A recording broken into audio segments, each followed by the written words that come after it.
સુરત શહેર મહાનગરપાલિકા સંચાલિત સરથાણા નેચર પાર્ક પ્રવાસીઓ માટે આકર્ષણનું કેન્દ્ર બન્યું છે। ત્યારે છેલ્લા 3 વર્ષમાં 25 લાખથી વધુ મુલાકાતીઓએ સરથાણા નેચર પાર્કની મુલાકાત લીધી હતી, જેનાથી મહાનગરપાલિકાને 3 વર્ષમાં 7.6 કરોડની આવક થઈ છે।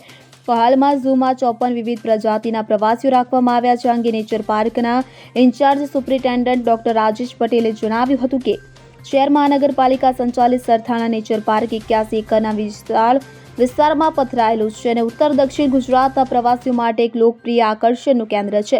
પ્રાણીઓ અને પક્ષીઓના સંરક્ષણ નિદર્શન સાથે સહજ શાંતિ પ્રદાન કરતા સરથાણા નેચર પાર્કમાં દર વર્ષે 10 લાખથી વધુ મુલાકાતીઓ આવે છે। હાલમાં ઝૂમાં 54 વિવિધ પ્રજાતિના પ્રાણીઓ રાખવામાં આવ્યા છે, જેમાં 24 પ્રજાતિના 128 મેમલ પ્રાણીઓ, 27 પ્રજાતિના 294 પક્ષીઓ અને 5 પ્રજાતિના 61 રેપ્ટાઇલ સામેલ છે। વધુમાં તેમણે જણાવ્યું હતું કે હું doctor Rajesh Patel, in charge superintendent Sarthana nature park, Surat મહાનગરપાલિકા। સુરત મહાનગરપાલિકા સંચાલિત સરથાણા નેચર પાર્ક કુલ 81 એકર વિસ્તારમાં પથરાયેલો છે અને સુરત ઝૂ છે તે સેન્ટ્રલ ઝૂ ઓથોરિટી માન્ય મીડિયમ કક્ષાનું ઝૂ છે। સુરત ઝૂમાં જે સુરત શહેર વિસ્તાર અને આજુબાજુના જિલ્લા વિસ્તારના વાર્ષિક 9 થી 10 લાખ વિઝિટરો મુલાકાતે લેતા હોય છે। હાલમાં સુરત ઝૂમાં ટોટલ 54 પ્રજાતિના અલગ અલગ જાતના પ્રાણીઓ રાખેલા છે, જેમાં મેમલ્સ છે 24 છે, જેના 128 પ્રાણીઓ છે। બર્ડ્સ છે એની 27 પ્રજાતિ અલગ અલગ છે અને એના 294, અને રેપ્ટાઇલ જે છે સરીસૃપ એ 5 પ્રજાતિના પ્રાણીઓ છે અને ટોટલ 61 પ્રાણીઓ ઝૂમાં કેપ્ટિવિટીમાં રાખવામાં આવે છે। સુરત ઝૂની મેઇન જે વિશેષતા છે તે જળબિલાડી છે કે જે આખા ભારતના ઝૂ છે તે પૈકી કોઈ પણ ઝૂમાં કેપ્ટિવિટીમાં જળબિલાડીનું બ્રીડિંગ થતું છે નહીં, અને હાલમાં સુરત ઝૂમાં કુલ 27 જેટલી જળબિલાડી કેપ્ટિવિટીમાં રાખવામાં આવેલી છે અને એનું સાયન્ટિફિક મેનેજમેન્ટ કરવાથી દર વર્ષે 5 થી 7 બચ્ચાનો જન્મ થાય છે।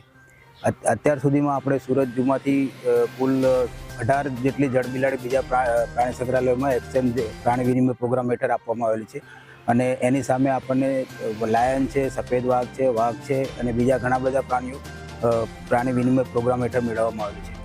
સુરત ઝૂ જે છે એની વાર્ષિક જે કોર્પોરેશનની આવક કાઉન્ટ કરીએ તો આપણે 2022ના વર્ષમાં 9,41,000 મુલાકાતીઓએ મુલાકાત લીધેલી હતી અને ટોટલ 2.56 કરોડ રૂપિયાની કોર્પોરેશનની આવક થયેલી હતી। 2023માં 8.76 લાખ વિઝિટર્સે મુલાકાત લીધેલી હતી અને 2.76 કરોડની આવક કોર્પોરેશનને થયેલી હતી, અને 2024માં ગત 27 નવેમ્બર સુધીમાં 6.32 લાખ મુલાકાતીએ મુલાકાત લીધેલી છે અને 1.74 કરોડની કોર્પોરેશનની પ્રવેશ ટિકિટની આવક પેટે આવક થયેલ છે। સુરત ઝૂમાં મુખ્યત્વે જે દિવાળી અને ઉનાળુ વેકેશન દરમિયાન મુલાકાતીનો ઘણો મોટો ઘસારો રહેતો હોય છે અને એમાં 50% જે વર્ષના વિઝિટર્સ છે આ બે વેકેશન દરમિયાન આવતા હોય છે। હમણાં જ રિસન્ટ જે દિવાળી વેકેશન પૂરું થયું એમાં 2024માં આપણે ગણીએ તો 21 દિવસના વેકેશન દરમિયાન કુલ 1.91 લાખ જેટલા મુલાકાતીઓ મુલાકાત લીધી હતી અને તેઓની પ્રવેશ ટિકિટ આવક પેટે કોર્પોરેશનને 52.66 લાખ રૂપિયાની આવક થયેલી છે।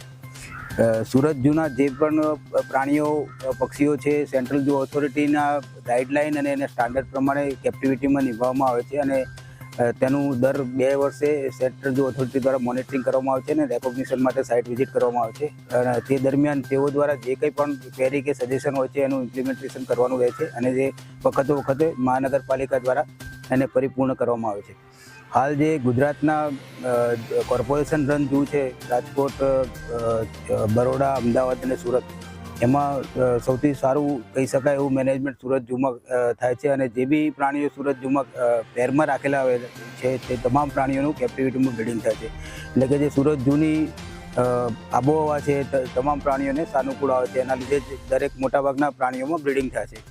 હાલ જે સુરત ઝૂમાં છે પબ્લિક માટે એટ્રેક્શનમાં વ્હાઇટ ટાઈગર છે, લાયન છે, રીચ છે અને હિપ્પો મેઇન છે, એ સિવાય બી 5 થી 6 પ્રજાતિના અલગ અલગ જાતના હરણની સ્પીસીસ પણ રાખવામાં આવેલી છે અને 15 થી 17 જેવી બર્ડ્સની વિવિધ પ્રજાતિઓ છે, જેમ કે કોકેટુ છે, મકાઉ છે, 2 થી 3 જાતના અલગ અલગ મકાઉ છે, કોકાટેલ છે, ફિઝેન્ટની 3-4 પેર છે, વ્હાઇટ પીકોક છે, આપણો સિમ્પલ જે ઇન્ડિયન પીકોક પણ રાખવામાં આવેલો છે। અને સુરત ઝૂમાં જે મુલાકાતીઓને એટ્રેક્ટ કરવા માટે આપણે વધારો જે મુલાકાત લે એ માટે બી દિવાળી અને ઉનાળુ વેકેશનમાં જે પ્રવેશનો ટાઈમ છે એનો બી સાંજે 1-1.5 કલાક જેવો વધારો કરતા હોય છે। આ સિવાય જે વાઇલ્ડ લાઈફ વીક છે કે એનિમલ કલ્યાણ પખવાડિયું છે એ દરમિયાન પણ લોકોને એટ્રેક્ટ કરવા માટે આપણે વિવિધ પ્રોગ્રામનું આયોજન કરતા હોય છે. એ સિવાય જે સ્કૂલના છે સુરત જિલ્લા અને આજુબાજુના વિસ્તારના લગભગ સાઉથ ગુજરાતના છે વાપી છે સુધીના સ્કૂલના બાળકોને વિઝિટ કરવામાં આવે છે અને વાર્ષિક 1.5 થી 2 લાખ જેટલા સ્કૂલના બાળકો ઝૂની મુલાકાત લેતા હોય છે. મેઇનલી જે ઝૂનો કન્સેપ્ટ છે કે ભાઈ એજ્યુકેશન, કન્ઝર્વેશન અને બ્રીડિંગ, એટલે એજ્યુકેશન આસ્પેક્ટથી જે સ્કૂલના જે બાળકો છે એ લોકોને વધારે એજ્યુકેટ કરવામાં આવે છે અને કેવી રીતના વાઇલ્ડ લાઈફને પ્રોટેક્ટ કરી શકાય એ માટેનું બી આપણે આયોજન કરતા હોઈએ છીએ. વખત એના માટે પ્રોગ્રામ છે, લેક્ચર આયોજન કરતા હોય છે. કન્ઝર્વેશનના આસ્પેક્ટથી જોઈએ તો જે દરેક ઝૂમાં 2-3 કોઈ સ્પીસીસ લોકેટ કરી અને એનું બ્રીડિંગ કરવામાં આવતું હોય છે. જેમ કે સુરત ઝૂમાં મેઇનલી સ્લોથ બિયર છે, જળબિલાડી છે, એના પર વધારે ફોકસિંગ કરીને આપણે એની કેપ્ટિવિટીમાં એની સંખ્યા વધારવાનો પ્રયત્ન કરીએ છીએ. ઝૂમાં જે કંઈ પણ પ્રાણીઓ છે આપણે ઇન્ડિજિનસ એનિમલ્સ છે અને સીઝેડની પોલિસી પ્રમાણે કોઈ જગ્યાથી આપણે પરચેસ કરી શકતા છે અને એનો પ્રાઇસ ટેગ રિમૂવ થયો એટલે, અને બીજા ઝૂ સાથેથી આપણા સરપ્લસ એનિમલ એક્સચેન્જ કરીને મેળવવામાં આવે છે. જેથી કરીને જે ઇમ્પોર્ટન્ટ સ્પીસીસ છે કે જેની વાઇલ્ડમાં સંખ્યા ઘટતી હોય છે એના બ્રીડિંગ માટે મેઇન ફોકસિંગ કરી અને એની સંખ્યા વધારવામાં આવે છે.